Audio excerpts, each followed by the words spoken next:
Édition 10, 10 minutes pour revenir sur les faits saillants de l'actualité, du lundi au vendredi, tous les matins et tous les soirs entre 10h et 10h10 sur la télévision nationale d'Haïti. Lundi 7 octobre 2024, bonsoir à toutes et à tous, très heureuse de vous retrouver pour la première sortie d'édition 10 pour cette semaine. Au micro pour la présentation, Mickerline Destinée. À la une de l'actualité, l'année judiciaire 2024-2025 a débuté le lundi 7 octobre. À l'occasion, une cérémonie s'est déroulée au local de la Cour de cassation de la République en présence notamment des membres du Conseil présidentiel de transition CPT, du représentant du Premier ministre Gary Conille, du ministre de la Justice et de la Sécurité publique, Maître Carlos Hercule, et des représentants de la société civile. Le président de la Cour, Jean-Joseph Lebrun, a dressé le bilan de ses travaux pour la précédente année judiciaire. Pour sa part, le titulaire du MJSP a mis l'accent sur des efforts consentis par le CPT et le gouvernement en vue de renforcer le système judiciaire. Il a promis de travailler en vue de répondre notamment aux attentes des magistrats. Mindra Emilias et Théodore Danius nous présentent un extrait.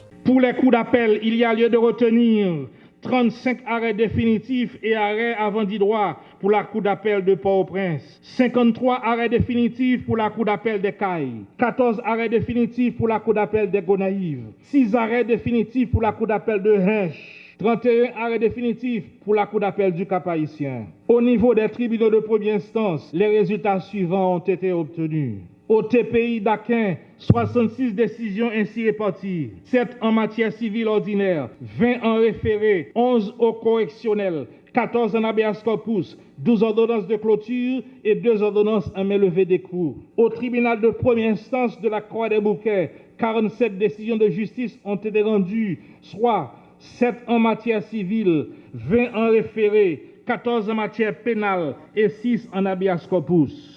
Le ministère de la Justice est sur le point de lancer en consultation un projet de décret modifiant celui du 22 août 1995 sur l'organisation judiciaire en vue de répondre aux exigences de la nouvelle cartographie judiciaire avec les 5 nouveaux TPI créés par décret du 2 septembre 2024, a rappelé que malgré la création des TPI des Coteaux, de Miragoâne et de la Croix-des-Bouquets, plus de 2 décennies de cela, soit le 10 avril 2002, le cadre normatif n'a pas été amendé. Le représentant de famille Lavalas, Leslie Voltaire, assume la présidence du Conseil présidentiel de transition CPT jusqu'au 7 mars 2025. Il a été installé lors d'une cérémonie le 7 octobre 2024 à la villa d'accueil. Plusieurs personnalités publiques, des membres du corps diplomatique et consulaire ont fait le déplacement pour l'occasion. Dans son discours de circonstance, le nouveau président du CPT a donné la garantie qu'il continuera à œuvrer avec ses pairs en vue d'atteindre les objectifs fixés pour la période de transition. Pour l'architecte Leslie Voltaire, il est venu le temps de la réconciliation en vue de permettre au pays de prendre un nouveau départ. Suivez. Le Conseil présidentiel de transition,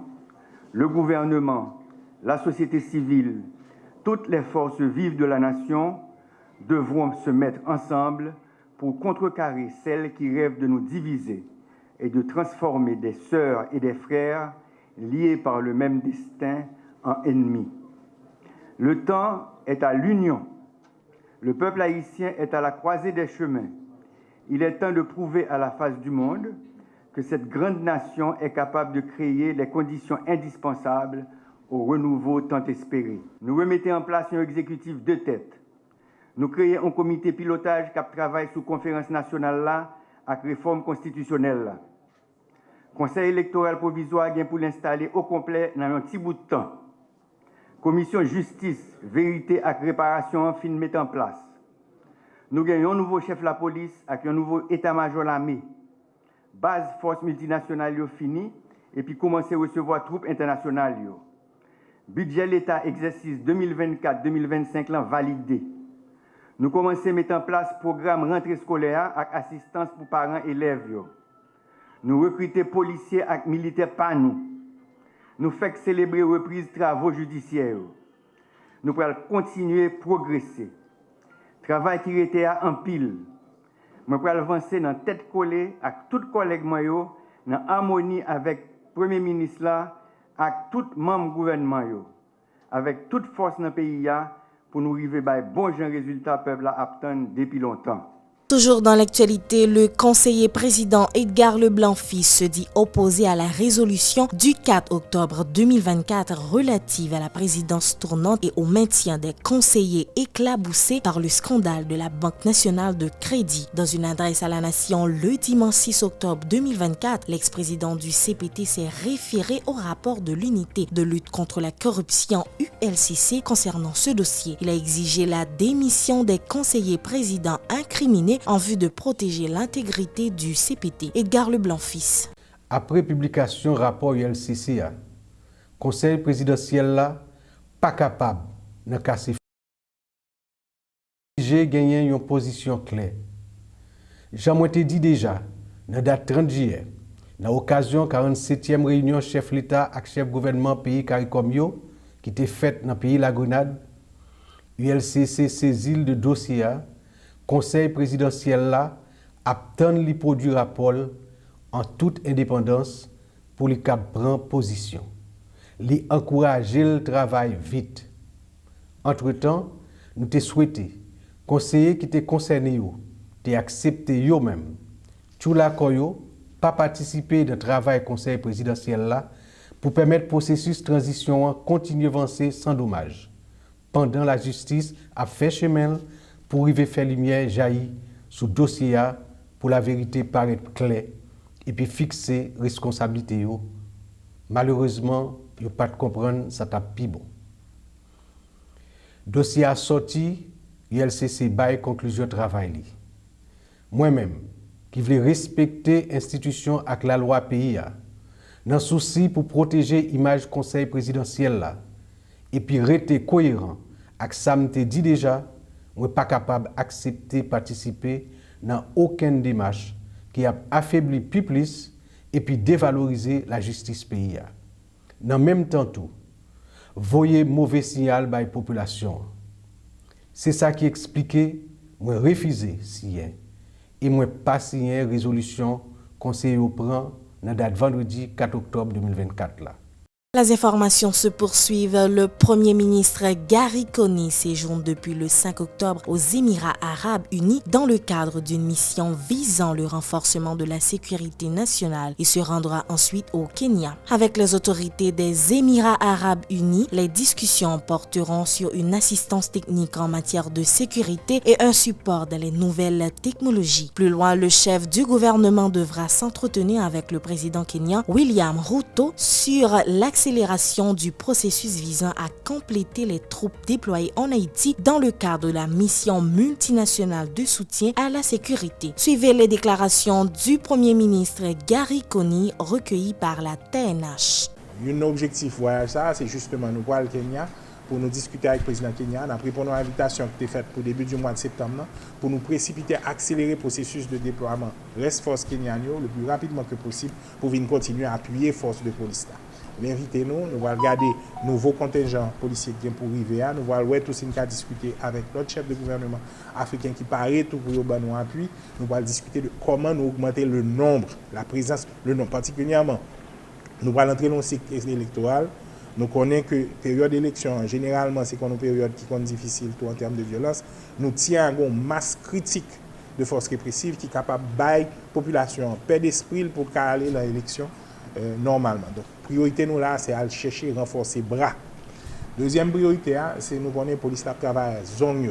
Ceci est inacceptable. Chaque fois, son problème pour nous joindre équipement, pour nous joindre. Nous parlons dans les Émirats arabes unis à l'invitation de mon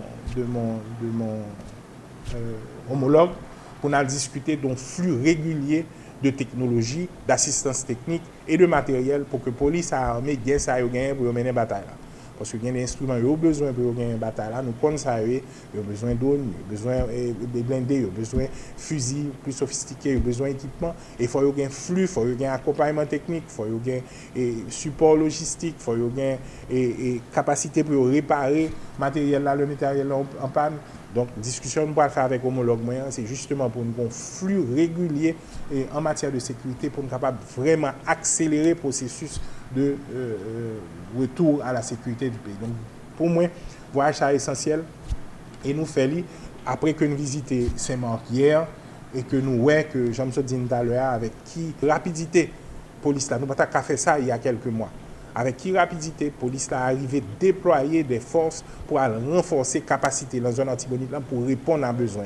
Le Premier ministre Gary Coney a eu le 7 octobre 2024 sa première journée de travail autour d'un partenariat sur la sécurité nationale aux Émirats arabes unis où il s'est rendu samedi. Selon le chef du gouvernement, des experts qui l'accompagnent ont identifié les équipements adéquats dans le cadre des interventions des forces de l'ordre. Dr Coney a annoncé la signature d'un accord de partenariat avec les autorités des Émirats arabes unis en vue du renforcement des forces de sécurité. Pour finir, le ministère de l'Éducation nationale et de la formation professionnelle a publié les résultats des examens de fin d'études secondaires 2024 pour les départements du Sud-Est et de l'Ouest. Selon le MENFP, pour le Sud-Est, sur un total de 4325 participants, 2618 ont été admis, ce qui représente un taux de réussite de 60,53%. Pour la deuxième session des recalés bac permanent de l'année académique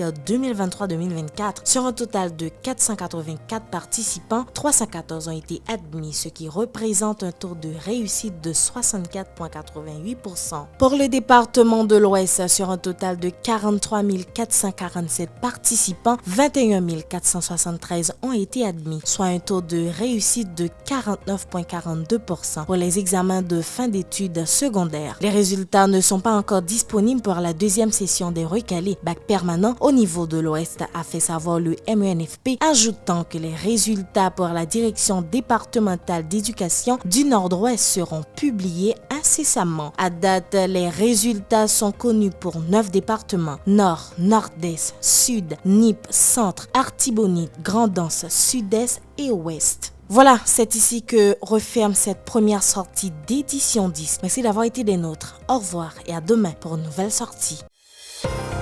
Édition 10, 10 minutes pour revenir sur les faits saillants de l'actualité, du lundi au vendredi, tous les matins et tous les soirs entre 10h et 10h10 sur la télévision nationale d'Haïti.